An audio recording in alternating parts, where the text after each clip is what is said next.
اعوذ باللہ من الشیطان الرجیم بسم اللہ الرحمن الرحیم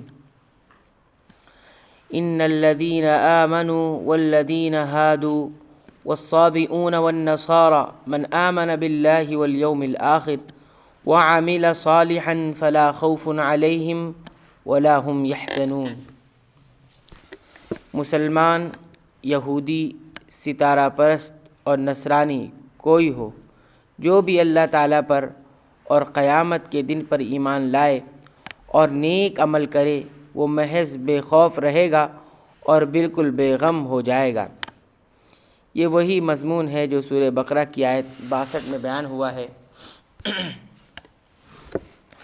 لقد اخذنا ميثاق بني اسرائيل وارسلنا اليهم رسلا كلما جاءهم رسول بما لا تهوى انفسهم فریقا کذبوا وفریقا یقتلون۔ ہم نے بالیقین بنو اسرائیل سے عہد و پیمان لیا اور ان کی طرف رسولوں کو بھیجا، جب کبھی رسول ان کے پاس وہ احکام لے کر آئے جو ان کی اپنی منشا کے خلاف تھے، تو انہوں نے ان کی ایک جماعت کو جھٹلایا اور ایک جماعت کو قتل کر دیا۔ وَحَسِبُوا أَلَّا تَكُونَ فِتْنَةٌ فَعَمُوا وَصَمُّوا ثم تاب اللہ علیہم ثم عموا وصموا کثیر منہم واللہ بصیر بما یعملون۔ اور سمجھ بیٹھے کہ کوئی پکڑ نہ ہوگی، بس اندھے بہرے بن بیٹھے، پھر اللہ تعالیٰ نے ان کی توبہ قبول کر لی، اس کے بعد بھی ان میں سے اکثر اندھے بہرے ہو گئے۔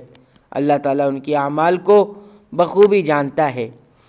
یعنی سمجھے تھے کہ کوئی سزا نہ ہوگی، لیکن مذکورہ اصول الہی کے مطابق یہ سزا ہوئی کہ یہ حق کے دیکھنے سے مزید اندھے اور حق کے سننے سے مزید بہرے ہو گئے، اور توبہ کے بعد پھر یہی عمل انہوں نے دہرایا تو اس کی وہی سزا بھی دوبارہ مرتب ہوئی۔ لقد کفر الذین قالوا ان اللہ هو المسیح ابن مریم وقال المسیح یا بنی اسرائیل اعبدوا اللہ ربی وربکم انہ من یشرک باللہ فقد حرم اللہ علیہ الجنۃ ومأواہ النار وما للظالمین من انصار۔ بے شک وہ لوگ کافر ہو گئے جن کا قول یہ ہے کہ جن کا کہنا یہ ہے کہ مسیح ابن مریم ہی اللہ ہے، مریم کے بیٹے مسیح ہی اللہ ہے، حالانکہ خود مسیح نے کہا تھا کہ اے بنی اسرائیل، اللہ ہی کی عبادت کرو جو میرا اور تمہارا سب کا رب ہے۔ یقین مانو کہ جو شخص اللہ کے ساتھ شریک کرتا ہے، اللہ تعالیٰ نے اس پر جنت حرام کر دی ہے، اس کا ٹھکانہ جہنم ہی ہے، اور گنہگاروں کی مدد کرنے والا کوئی نہیں ہوگا۔ یہی مضمون آیت نمبر 17 میں گزر چکا ہے۔ یہاں اہل کتاب کی گمراہیوں کے ذکر میں اس کا بھی ذکر فرمایا۔ اس میں ان کے اس فرقے کے کفر کا اظہار ہے جو حضرت مسیح علیہ السلام کے عین اللہ ہونے کے قائل ہے۔ کچھ لوگ کہتے ہیں کہ عیسیٰ علیہ السلام ہی اللہ ہے، تو ان کے کفر کو یہاں پر واضح کیا گیا ہے۔ چنانچہ حضرت عیسیٰ علیہ السلام یعنی مسیح ابن مریم نے عالم شیر خوارگی میں یعنی دودھ پینے کی حالت میں بچپن میں ہی سب سے پہلے اپنی زبان سے اپنی عبودیت کا اظہار کیا تھا۔ قال انی عبد اللہ، میں اللہ کا بندہ ہوں، یہ بچپن میں ہی انہوں نے کہہ دیا تھا جب گود میں تھے۔ انی عبداللہ آتانی الکتاب وجعلنی نبیا، میں اللہ کا بندہ اور اس کا رسول ہوں، مجھے اس نے کتاب بھی عطا کی ہے۔ حضرت مسیح علیہ السلام نے یہ نہیں کہا کہ میں اللہ ہوں یا اللہ کا بیٹا ہوں، صرف یہ کہا کہ میں اللہ کا بندہ ہوں، اور عمر کہولت میں بھی انہوں نے یہی دعوت دی، یعنی بڑے ہونے کے بعد بھی انہوں نے یہی دعوت دی، ان اللہ ربی و ربکم فاعبدوہ ھذا صراط مستقیم، بلا شبہ اللہ میرا اور تمہارا رب ہے، اسی کی عبادت کرو اور یہی سیدھا راستہ ہے۔ یہ وہی الفاظ ہیں جو ماں کی گود میں بھی کہے تھے، تو سورہ مریم کی آیت نمبر 36 کے اندر اس کا ذکر ہے۔ اور جب قیامت کے قریب ان کا آسمان سے نزول ہوگا، جس کی خبر صحیح حدیث میں دی گئی ہے اور جس پر اہل سنت کا اجماع ہے، تب بھی وہ نبی صلی اللہ علیہ وسلم کی تعلیمات کے مطابق لوگوں کو اللہ کی توحید اور اس کی اطاعت کی طرف ہی بلائیں گے، نہ کہ اپنی عبادت کی طرف۔ حضرت مسیح علیہ السلام نے اپنی بندگی اور رسالت کا اظہار اللہ کے حکم اور مشیت سے اس وقت بھی فرمایا تھا جب وہ ماں کی گود میں شیر خوارگی کی حالت میں تھے، پھر سن کہولت میں بھی یعنی بڑے ہونے کے بعد بھی یہ اعلان فرمایا، اور ساتھ ہی شرک کی شناعت اور قباحت خرابی بھی بیان فرما دی کہ مشرک پر جنت حرام ہے، جس نے شرک کر لیا ہے جنت حرام کر دی گئی، یعنی جنت میں وہ جا نہیں سکتا ہے، اور اس کا کوئی مددگار بھی نہیں ہوگا جو اسے جہنم سے نکال لائے، جیسا کہ مشرکین سمجھتے ہیں، دنیا میں شرک کرنے والے سمجھتے ہیں کہ وہاں ہمیں یہ سب لوگ بچا لیں گے، کوئی نہیں بچا پائے گا۔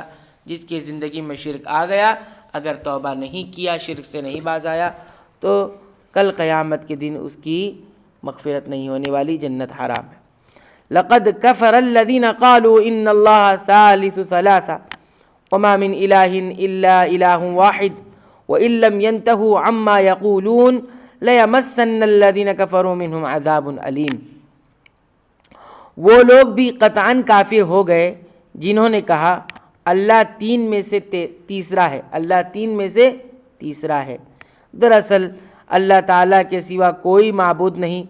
اگر یہ لوگ اپنے اس قول سے باز نہ رہے تو ان میں سے جو کفر پر رہیں گے انہیں المناک یعنی دردناک عذاب ضرور پہنچے گا۔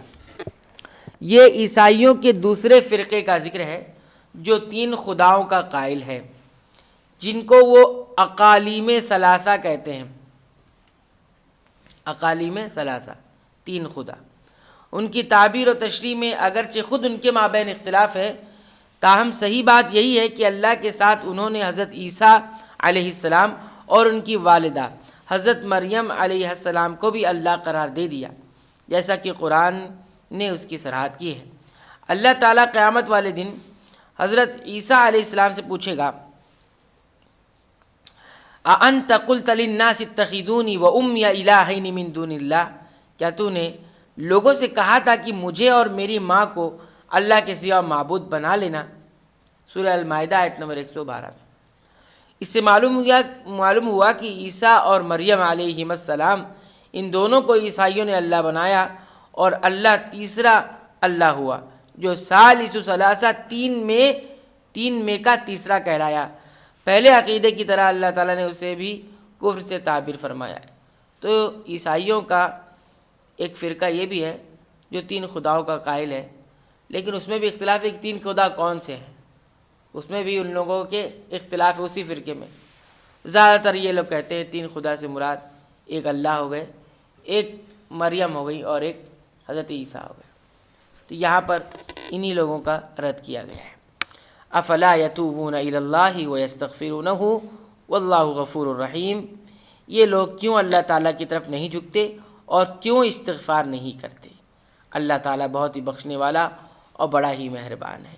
یہاں پر توبہ پر ابھارا گیا ہے اور استغفار پر ابھارا گیا ہے کہ یہ دونوں چیز نہ کرنے پر کون سی چیز تمہیں روک رہی ہے؟ یہ چیزیں کرنے پر یعنی توبہ اور اللہ سے مغفرت طلب کرنے پر کون سی چیز ہے جو تمہیں روکتی ہے؟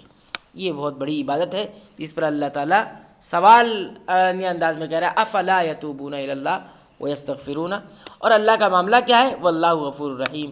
اللہ تعالیٰ یہ کرو گے تو غفور بھی اس اللہ کو پاؤ گے یعنی مغفرت کرنے والا، اور رحیم رحم کرنے والا بھی پاؤ گے۔ اللہ تعالیٰ سے دعا ہے کہ رب العالمین تو ہمیں توبہ کی توفیق عنایت فرما، استغفار کی توفیق عنایت فرما۔ رب العالمین قرآن مجید کے مطابق ہمیں اپنے عقیدہ اور عمل کی اصلاح کی توفیق عنایت فرما، آمین۔